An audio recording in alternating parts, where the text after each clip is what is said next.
नमस्कार। मेरे पास बहुत सारी क्वेरीज आई थी कि शिक्षा या एजुकेशन पे कुछ योग बताया जाए। तो आज मैं एजुकेशन के ऊपर ही कुछ आगे इस पे चर्चा करेंगे। तो आज हम बात करेंगे एजुकेशन की, विद्या की, शिक्षा की। आजकल पेरेंट की सबसे बड़ी समस्या होती है कि उनका बच्चा किस फील्ड में जाएगा, उनका बच्चा पढ़ेगा कि नहीं पढ़ेगा, उसका दिमाग कैसा रहेगा, तो ज़्यादा चिंतित रहते हैं। तो हम कैसे देखेंगे कि बच्चे को अच्छी एजुकेशन मिलेगी या नहीं?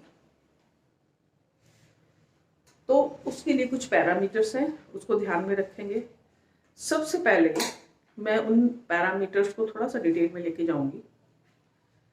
जो आज मैं बताने वाली हूँ वो एक थोड़ा छोटा सा पार्ट है जो हम एजुकेशन के लिए देख सकते हैं। इसके लिए और भी काफ़ी डिटेल में जाना पड़ता है, लेकिन उसके लिए बहुत बड़ा वीडियो बन जाएगा, तो थोड़ा ओवरऑल मैं बताने वाली हूँ। जैसा कि सबको पता है कि सूर्य जो है काल पुरुष की कुंडली में आत्मा है, चंद्रमा क्या है, चित है, और मंगल सत्व है, बुध वाणी है, गुरु ज्ञान है, शुक्र वीर्य है, शनि दुख है। तो और ये सब जो बताया गया है ये सब वेदों से ही निकला हुआ है। और सूर्य से जो नजदीक ग्रह है, सबसे नजदीक ग्रह जो है, आत्मा से जो नजदीक ग्रह है, वो है बुध। तो बुध सूर्य से प्रकाश, सत्व, ये सब ले लेता है, और सूर्य से प्रकाश, बुद्धि, तो बुद्धि भी वो ले लेता है और सबसे बुद्धिमान ग्रह बन जाता है। उसके बाद आता है चंद्रमा। चंद्रमा चंद्रमा का पुत्र बुध है, तो चंद्रमा को भी बुद्धि का ही ग्रह माना जाता है, तो फिर भी बुध जो है उससे भी बुद्धि और ग्रहण करता है। उसके बाद आता है बृहस्पति, ज्ञान का कारक। अब इसके पैरामीटर्स हैं एजुकेशन के या शिक्षा की कुंडली में देखने हो तो सबसे पहले हमने बोला सूर्य। तो सूर्य का प्रकाश, तो सूर्य अगर हम काल पुरुष की कुंडली लें तो उसमें उच्च का होके या सूर्य जो कारक बनता है वो पहले भाव का बनता है। तो प्रथम भाव हमारा मस्तिष्क, हमारा दिमाग। तो जातक का लगन सबसे पहला पॉइंट है कि वो मजबूत होना चाहिए।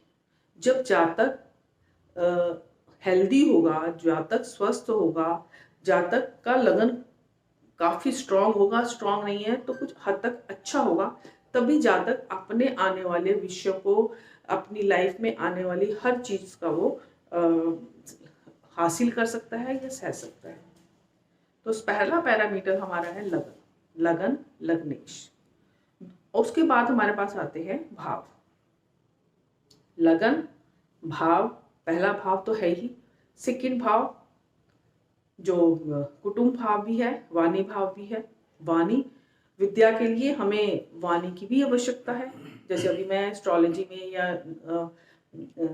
शिक्षा में अगर किसी को लेक्चर देना है तो उसमें वाणी का बहुत अच्छा वो है, रोल है।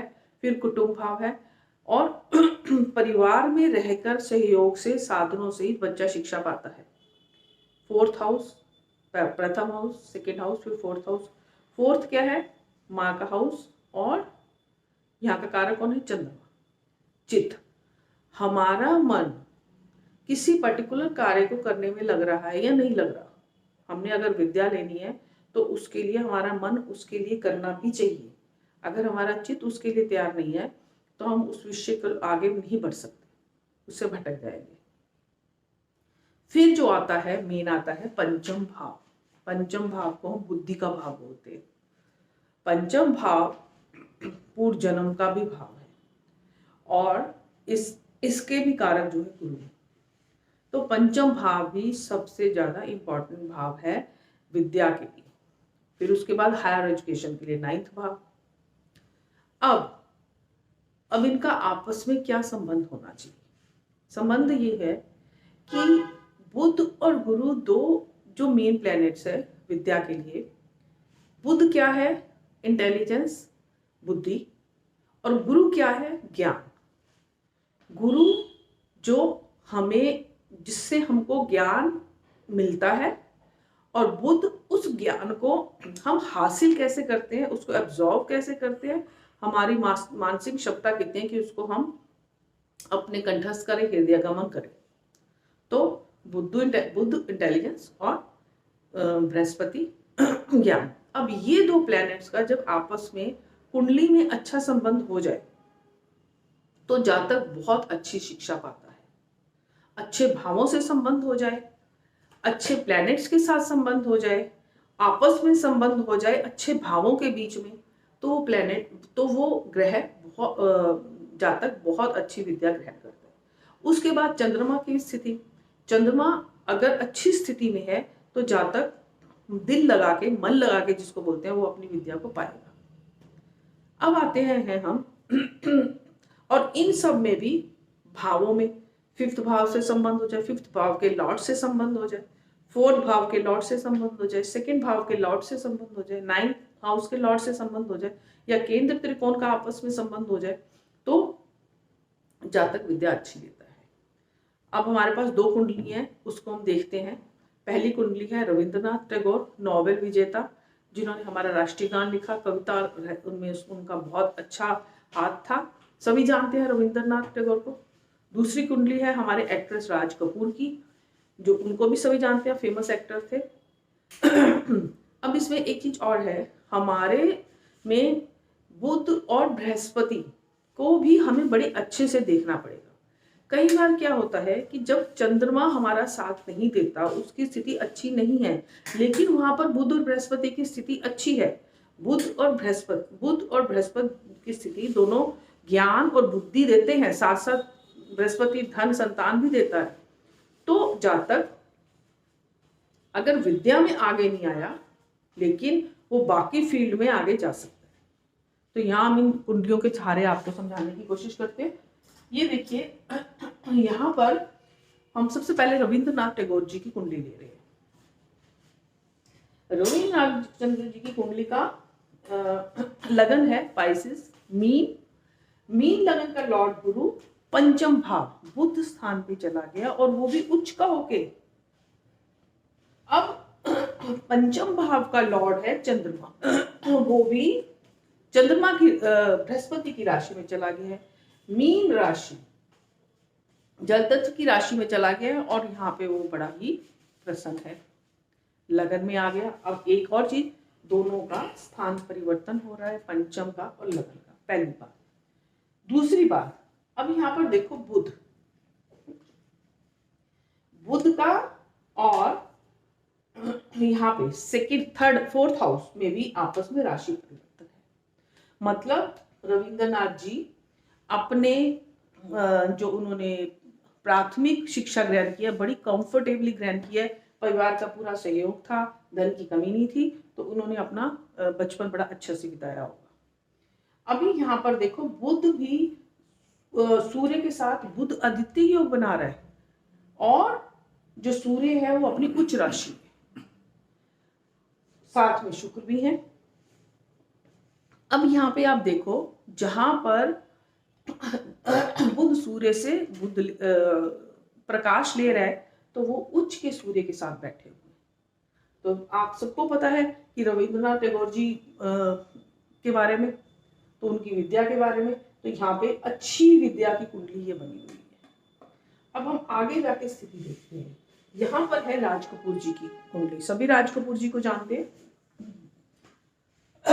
लगन में ही, लगन कर्क लगन है, कर्क लगन का लॉर्ड चंद्रमा लगन में ही बैठा है, वो अपनी राशि का होकर बैठा है, गुड पॉइंट है, लेकिन राहु और मून दोनों इकट्ठे बैठे हुए हैं, पहला माइनस पॉइंट आ गया।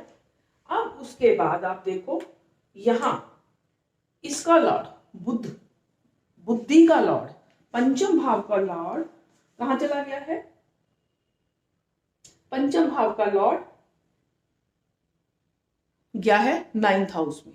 यहाँ पर देखिए आप, राहु जो है वो मून से पीड़ित है लगन के बीच में बैठ के, और यहाँ पर सन है पंचम हाउस में, लेकिन जुपिटर जो ज्ञान देने के लिए है वो चाहे अपनी राशि में बैठे हैं, लेकिन कहाँ के बैठे हैं, 6th हाउस में। दोबारा से जुपिटर भी यहाँ पे पीड़ित हो रहे हैं। अब देखते हैं बुध के प्लेनेट बुद्धि के लिए मरकरी को, तो मरकरी भी 6th हाउस में जुपिटर के साथ बैठे हुए हैं। अब मरकरी और जुपिटर का आपस में तो संबंध बन रहा है, और लेकिन इनका संबंध बन रहा है दूरस्थान पे। अभी जुपिटर अपनी राशि के हैं, लेकिन बुध कहाँ बैठे हैं, जुपिटर के साथ, जो बुध की डेबिलिटेशन की राशि लॉर्ड है उनके साथ बुध बैठे हुए हैं। अब यहाँ पर देखो, बुध बृहस्पति पीड़ित है, मन का कारक चित्त जो उनको बिठा के बढ़ा सकता है वो पीड़ित है, ज्ञान नहीं देना, बुद्धि समझने के लिए उनको रोकना, तो ये तीनों प्लेनेट यहाँ पे पीड़ित है। अब हम आगे देखते हैं भावों को, तो 2nd हाउस मतलब परिवार में प्राथमिक जो उन्होंने शिक्षा लेनी है उसमें कोई समस्या नहीं है, परिवार में वो बड़ी कंफर्टेबली शुरू की शिक्षा ले सकते हैं, क्योंकि सन 5th हाउस में है, और 5th हाउस में बैठ के जो सन है बुद्धि को और तेज दे रहा है। लेकिन यहाँ पर 4th हाउस में चाहे सैटर्न उच्च के हैं, लेकिन अष्टमेश होके वो भी इनको परेशान कर रहे हैं, इसको पीड़ित कर रहे हैं, 4th हाउस को पीड़ित कर रहे हैं। फिर वीनस यहाँ पे है, अपनी राशि का होके बैठा हुआ है, और जो वीनस है वो फिर मार्केश चाहे 4th हाउस के लॉर्ड है, मतलब यहाँ पे उनको जमीन जायदाद प्रॉपर्टी में कमी नहीं है, लेकिन जब हम विद्या के लिए लेंगे, एजुकेशन के लिए लेंगे, तो यहाँ पे वो स्थान पीड़ित हो रहा है, अच्छी तरह पीड़ित हो रहा है।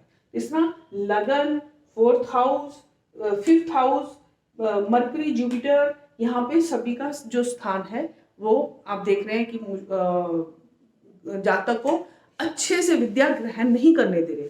लेकिन क्योंकि मरकरी जुपिटर दोनों का आपस में संबंध है, जुपिटर अपनी राशि में है, सैटर्न उच्च के है, वीनस अपने हाउस में है, तो जमीन जायदाद, वीनस वो अच्छे एक्टर थे, तो इन चीजों की उनको कभी कमी नहीं हुई है। और मून भी अपनी राशि का, लेकिन राहु से पीड़ित है, इसलिए ये अच्छे एक्टर तो बन गए, लेकिन जो शिक्षा थी वो 5वीं तक ही वो ग्रहण कर सके, मतलब कंफर्टेबली प्राथमिक प्रशिक्षण उन्होंने प्राप्त कर लिया। तो आज का मैंने आपको बताया कि कुछ एक प्लेनेट बुध, बृहस्पति और चंद्रमा, फिर कुछ एक भाव, पंचम भाव, लगन भाव, 2nd भाव, 4th भाव, हमारी शिक्षा को देखने के लिए कि हमारी एजुकेशन कितनी आगे जाएगी, वो सहायक होते हैं।